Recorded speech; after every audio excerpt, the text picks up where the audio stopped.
भूमिगत गुफा। एक जंगल में एक होशियार और चालाक हिरन अपने बच्चों के साथ रहती थी। एक बार की बात है, बारिश का मौसम शुरू हो जाता है। सब जानवर अपने अपने घर सुधारने में लग गए थे, पर हिरन ऐसा कुछ नहीं कर रही थी। सूअर हिरन को ऐसे देखकर कहता है, अरे अरे अरे हिरन बहन, बारिश का मौसम आ गया है। हम सब अपने अपने घर बारिश के लिए सुधार रहे हैं, और एक तुम ही हो कि जो आराम से हो। क्या तुम्हें अपने बच्चों का ख्याल नहीं है? ऐसा कुछ नहीं है सूअर, मुझे मेरे बच्चों का ख्याल है और मैंने इसका इंतजाम पहले से ही करके रखा है। अरे पर ऐसा कुछ यहाँ तो दिखाई नहीं दे रहा है। कहीं कोई सीक्रेट है क्या, या फिर कोई जादुई घर है जो हमें नहीं दिखाना चाहती? जादू तो नहीं, पर हाँ, ये मेरे और मेरे बच्चों का सीक्रेट है। हिरन की बात सुनकर सूअर सोच में पड़ जाता है और वो वहां से चला जाता है। दरअसल उस हिरन ने एक भूमिगत गुफा बनाई थी और परिस्थिति के अनुसार वो अपने बच्चों के साथ वहां रहने जाती थी, पर इस बात की खबर किसी और जानवर को नहीं थी। बारिश तेजी से शुरू हो जाती है। तब हिरन अपने बच्चों के साथ भूमिगत गुफा में जाती है। अपने बच्चों से कहती है, देखो बच्चों, बारिश का मौसम जाने तक हम यहाँ ही रहेंगे। इससे हम बारिश और बाकी जंगली जानवरों से बच सकते हैं। पर हाँ, ये बात तुम भूलकर भी किसी को मत बताना। हिरन के बच्चे हिरन की बात सुन लेते हैं। हिरन ने पहले से ही उस भूमिगत गुफा में रहने का और खाने का सारा इंतजाम करके रखा था। कुछ महीनों बाद बारिश का मौसम भी चला जाता है। फिर से हिरन अपने भूमिगत गुफा से अपने बच्चों के साथ बाहर आती है। इस तरह से एक साल बीत जाता है।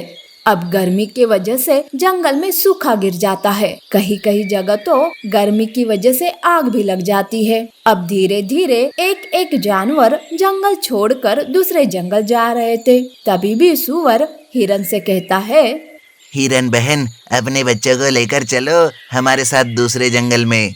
इधर तो सूखा गिरा है ना, तुम्हें खाने के लिए यहाँ कुछ नहीं मिलेगा, और हर तरफ आग भी तेजी से फैलती जा रही है। अरे सूअर, मेरा जंगल छोड़ने का कोई मन नहीं है। मैंने मेरा बंदोबस्त कर लिया है पहले से ही। हिरन ऐसा कहकर वहां से चली जाती है। तब सूअर सोचने लगता है, अरे इस हिरन ने आखिर ऐसा क्या इंतजाम किया है? ना इसे बारिश में कोई चिंता थी, ना ही अब।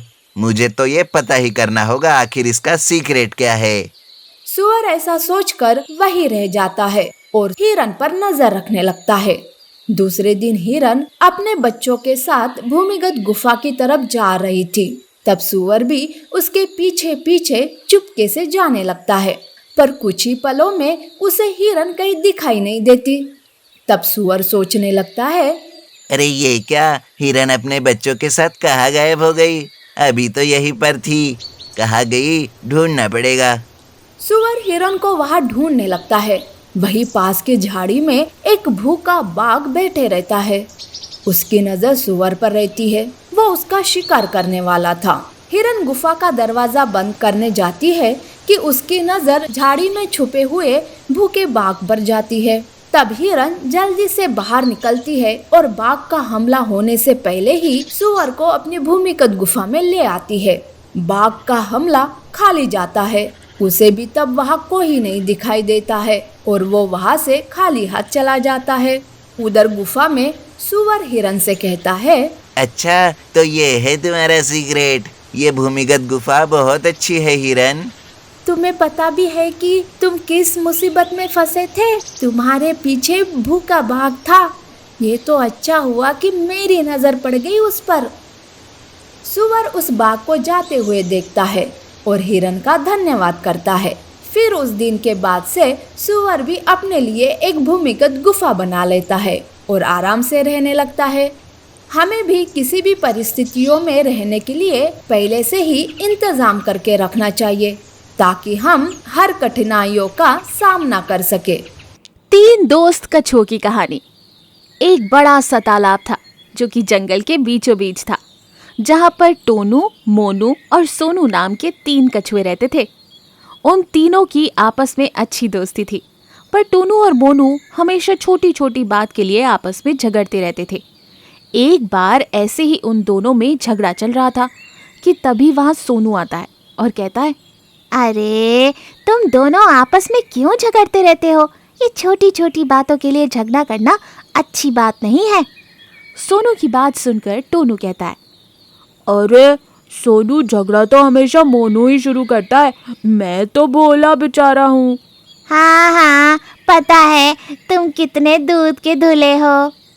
उन दोनों के बीच में इस बात के लिए फिर से झगड़ा शुरू हो जाता है, लेकिन सोनू समझदार था, इसलिए वो कहता है, इनके झगड़े में नहीं पड़ना चाहिए क्योंकि ये तो कभी नहीं सुधरेंगे।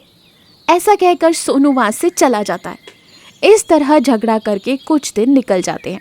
तभी एक दिन की बात है, झगड़ा करके टोनू तालाब के बाहर अकेला ही एक पत्थर पर खेल रहा था कि अचानक वो पत्थर से नीचे गिर जाता है और वो उल्टा हो जाता है, जिसकी वजह से टोनू के पैर आसमान की तरफ और पीठ जमीन पर लगी हुई थी। वो खुद को सीधा करने की बहुत कोशिश करता है, पर वो सीधा ही नहीं हो पाता। वो मदद के लिए बहुत चिल्लाता है, अरे मोनू, सोनू, कोई तो आओ, मेरे दोस्तों मेरी मदद करो प्लीज। पर वहाँ तो कोई नहीं था।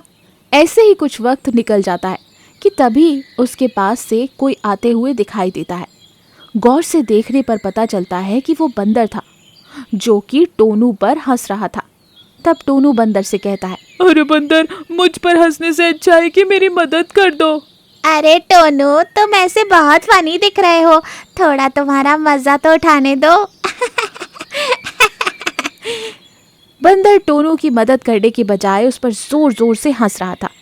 ऐसे ही कई जानवर आते हैं, टोनू का मजाक उड़ाकर चले जाते हैं, पर कोई भी उसकी मदद करने के लिए तैयार नहीं था। तब टोनू को अपने दोस्त सोनू और मोनू की बहुत याद आती है और वो सोचता है, काश आज मेरे पास मेरे दोस्त होते, वो मुझे इस हालत में कभी नहीं रखते। आज मुझे मेरे दोस्तों की बहुत याद आ रही है, काश मैंने उनसे कभी झगड़ा या लड़ाई नहीं की होती। टोनू को उस दिन अपने आप पर बहुत पछतावा होता है। बहुत वक्त हो जाता है, लेकिन टोनू अभी तक उसी हालत में पड़ा था। उधर तालाब में सोनू और मोनू टोनू की राह देख रहे थे। तब सोनू कहता है, अरे मोनू, टोनू कब से बाहर गया है, अभी तक वापस नहीं आया। हाँ सोनू, मैं भी टोनू के बारे में सोच रहा था, लगता है टोनू किसी मुसीबत में है, हमें उसकी मदद करनी चाहिए, इसीलिए अभी तक नहीं आया। अगर ऐसी बात है तो हमें उसे खोजना होगा, चलो फिर हम अपने दोस्त टोनू को ढूंढते हैं। ऐसा कहकर वो दोनों टोनू की खोज करने निकल पड़ते हैं। टोनू को ढूंढते ढूंढते वो तालाब के बाहर आते हैं। तालाब से कुछ ही दूर पर एक पत्थर के पास मोनू टोनू को उल्टी हालत में गिरा हुआ दिखाई देता है। तब मोनू कहता है, अरे सोनू, वो रहा टोनू, अरे वो तो उल्टा गिरा हुआ है, चलो उसकी मदद करते हैं। ऐसा कहकर वो दोनों ही टोनू के पास जाते हैं और उसे सीधा करके उसके हालचाल पूछने लगते हैं। तब मोनू कहता है, अरे टोनू, तुम कैसे हो? शायद बहुत देर हो गई ऐसे, तुम्हें कहीं और तो नहीं लगी ना? तुम ठीक तो हो ना? इस तरह से वो दोनों भी उसके हालचाल पूछते हैं। उसके मन में खुद के लिए प्यार और चिंता देखकर टोनू को अपने आप पर शर्मिंदगी महसूस होती है और वो रोने लगता है और कहता है, मुझे माफ कर दो दोस्तों, आज के बाद मैं किसी से झगड़ा नहीं करूँगा।